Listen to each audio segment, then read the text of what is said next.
CBS News is learning dangerous drugs were being sold to Americans by the Chinese online retailer Alibaba for 8 years, despite internal warnings from employees. And the Justice Department opted not to prosecute the company. The non-prosecution agreement was reached with the company only admitting to committing misdemeanor violations. A source familiar with the strength of the evidence against Alibaba called the outcome, quote, beyond disappointing. Joining us now this morning from Washington is CBS News senior Justice Department reporter Sarah Lynch. Sarah, so tell us about this. You were the first to report this news of the investigation into Alibaba. Explain what is happening on their platform and the internal warnings and why charges weren't brought. Well, this is an investigation that has been going on since President Trump's first term in office. The Justice Department and many other agencies, the FDA, the IRS, and others were investigating these drugs, these pill presses. We're talking about controlled substances, meaning that they are extremely addictive and dangerous. They are drugs that can only be obtained through a prescription that is written out by a doctor. And throughout the course of this investigation, the evidence appeared to get stronger. At one point, even during President Biden's term, a senior official and then Deputy Attorney General Lisa Monaco's office told them, don't settle for less, keep digging. And at the end of the day, when they looked at all the evidence, they believed they had enough that they could hold them to account for felony violations of the law, meaning that the company knowingly and willingly allowed these drugs to continue to be sold to American consumers, but did not do anything to fix its compliance program.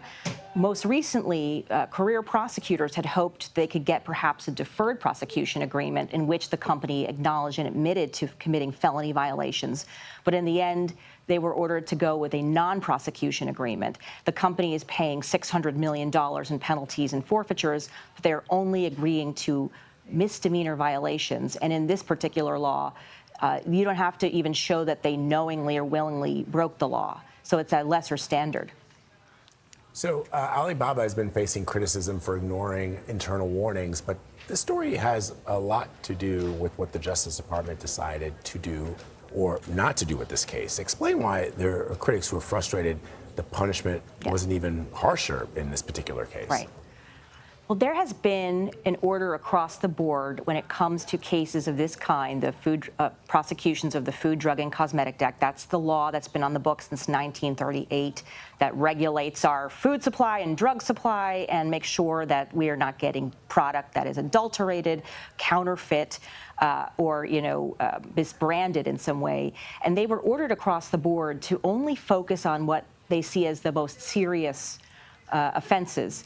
In this particular case, there's like a scale of different things that you can do when you're trying to prosecute a case. You could get a company to try to plead guilty, which is probably the strictest thing you can do. You can get a deferred prosecution agreement where you opt not to prosecute now, but you sort of hold their feet to the fire, make them commit to changes, and threaten to bring prosecution later if they don't follow through. Or you can go with a non-prosecution agreement, which is what we have here. And that is considered to be, one of the weakest tools, if you will, on the scale of things that could happen to a company that's being considered for prosecution by the Justice Department. Help square this for us, Sarah, because this administration has talked a lot about going hard on its fight against fentanyl and drugs coming into this country from places like China. So why would they go soft on Alibaba? And what's been their response to that criticism, number one? Number two, can you just explain how this works? Does somebody go online and order these drugs? How does that part of it work?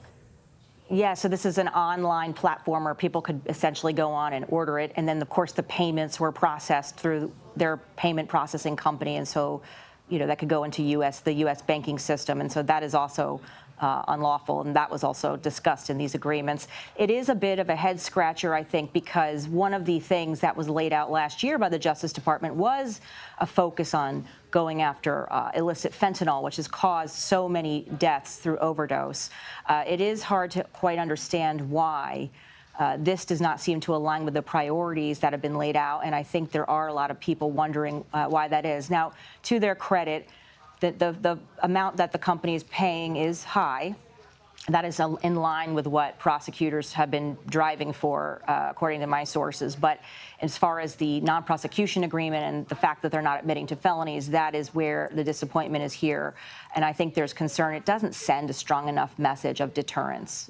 Exactly, because any company that does this kind of thing just has to pay to get out of it. Exactly right.